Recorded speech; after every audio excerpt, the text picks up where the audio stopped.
Welcome to Duke's Entertainment Channel.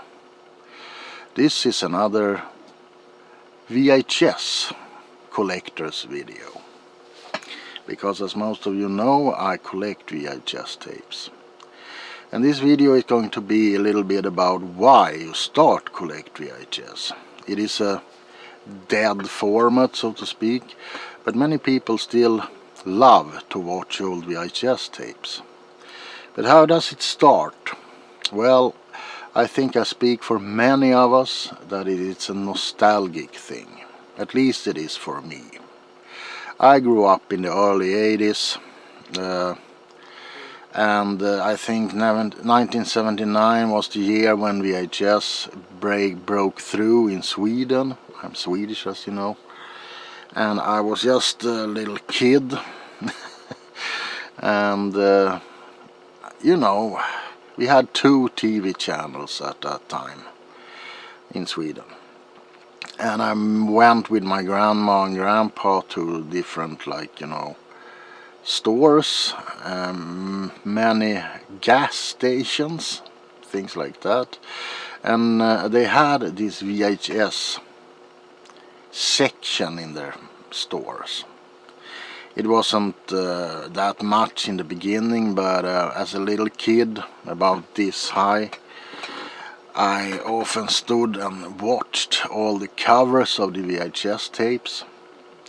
And if you take a relatively new movie, like, let's say, Hereditary, you see that it's often pictures directly from the movie, or they have enhanced them to look cooler, but it's still just people.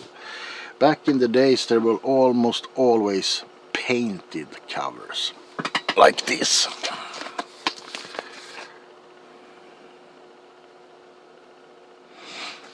They were often badly painted, I don't know why. But anyway, the horror tapes drew me in, and you could see covers like this.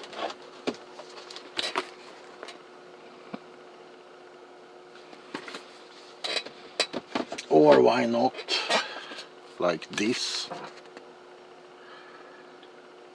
And of course we didn't have a VHS player at that time, but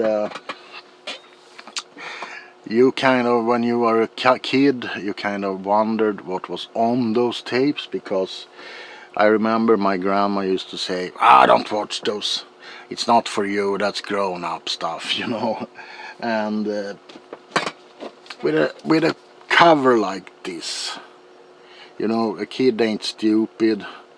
I could understand that it was something to do with dead people.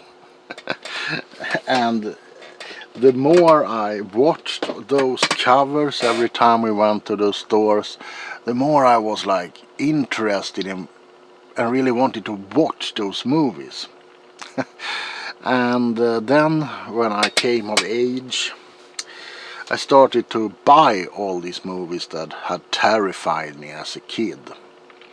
Mostly were just junk, unfortunately, but many were good and are good to this day. And I think that's when most people start collecting. They want to like relive a part of their childhood or something like that. But after a while, when you have collected, you start to get interested in other things. Like, you read in the newspaper. Remember, this was a time when there were no internet. So you read in magazines, Fangoria, things like that, about these banned, dangerous videos almost. And the UK had a video nasty list with titles as The Toolbox Murders and the ones I showed you, Zombie, City of the Living Dead, The Beyond, Cannibal Ferox, Cannibal Holocaust. And at that time I don't really think we should, there was only VHS. But at that time I think we should have likely gotten them on we didn't care which format it was on at that time. So if Blu-ray or DVD would have been popular, I think they would have been the highlight, you know, to get a uncensored, badly copied version of Zombie Holocaust or something like that. So I don't think that had much to do with the VHS format. Anyway, I started to collect those tapes, the banned ones like Anthropophagus, Beast, Absurd. There was a club in Sweden called Art Video Club that I bought a lot of things from, and they had they imported tapes from Greece and from the UK. The UK wasn't that hot at the moment because they had big censorships. But yeah, Greece, Italy, France, I think, Holland, my God, the Dutch videotapes. I actually have one here.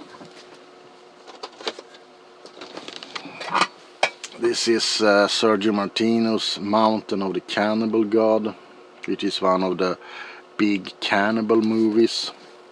This is a Dutch release. So yeah, imported video nasties came after that. But again, the interest changed a little bit, because after a while you kind of had all the nasties that you wanted. So I started to look at more prolific directors such as Jess Franco, and I started to look at the back catalogs of the directors that I loved, like Lucio Fulci, George Romero is a big favorite. But yeah, Fulci, Argento, Lenzi, Ruggero Deodato, rest in peace, he died 2 days ago. And I found other kind of movies, like police movies from the 70s. This is Day of the Cobra by who is it? Caselleri, I think it is, who made this with Franco Nero, Swedish VTC print. And I found Franco, who made a lot of noir and also erotic horror movies, which had nothing to do with, you know, gore and blood and chopped up heads, off heads. And by getting into these directors, I found Federico Fellini, I found Ingmar Bergman, because, you know, he also was kind of like a little, I don't know, he's so huge, Ingmar Bergman, but at the same time he makes such obscure movies sometimes, so, you know, it kind of goes hand in hand. And yeah, so I found a lot of directors and movie genres that I didn't even know I was interested in, spaghetti westerns. And yeah, then when I moved from the island into the mainland, I took all my movies with me. But as I grew older, I started to trade in all the movies that I had. I bought them to other sold them to other collectors, and I had some boxes in my basement in the mainland apartment, but that was pretty much it. I still collected movies. As you can see, I have a ton of DVD and Blu-rays, and I still primarily love horror and obscure cinema. But at least half a year ago I found actually a copy of a movie that I had been searching for a while on VHS, and the thing struck me again. The feeling of nostalgia, the feeling of times which were better than they are now. You know, the smell of the 80s, late 70s. So I thought, hey, let's start collecting the VHS tapes that you once had and really loved. Nothing like shit you don't want to watch. And I have started to collect those by trading, etc. And of course, you kind of remember old companies that meant a lot back in the days, like Global Video.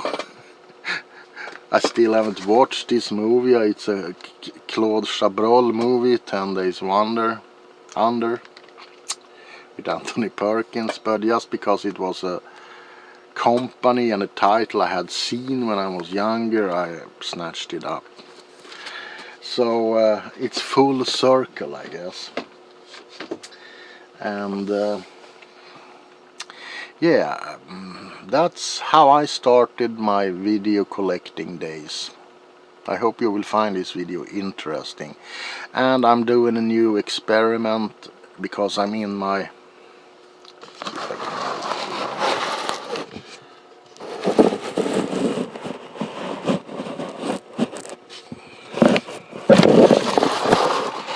I will probably do a video, if you want me to, showing a lot of VHS tapes that I love.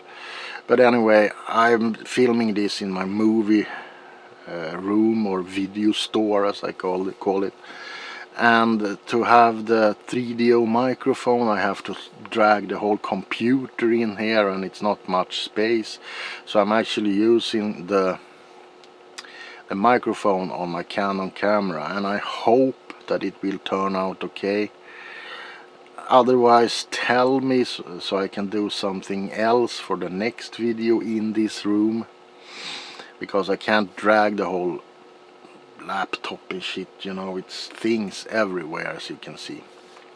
Anyway, I wanted to make this little video for you guys, and yeah, I hope you have a wonderful 2023. And I will see you in the next video, which might be an ASMR video, it might be a ghost story video, it might be a horror film video, a review. That's the thing with the Dukes Entertainment channel, you'll never know what you'll get, just like that Tom Hanks box of chocolates. But anyway, something that remains is that it can't be any light without darkness. I am Duke Doom. This is the Dukes Entertainment channel, and I will see you in the next video.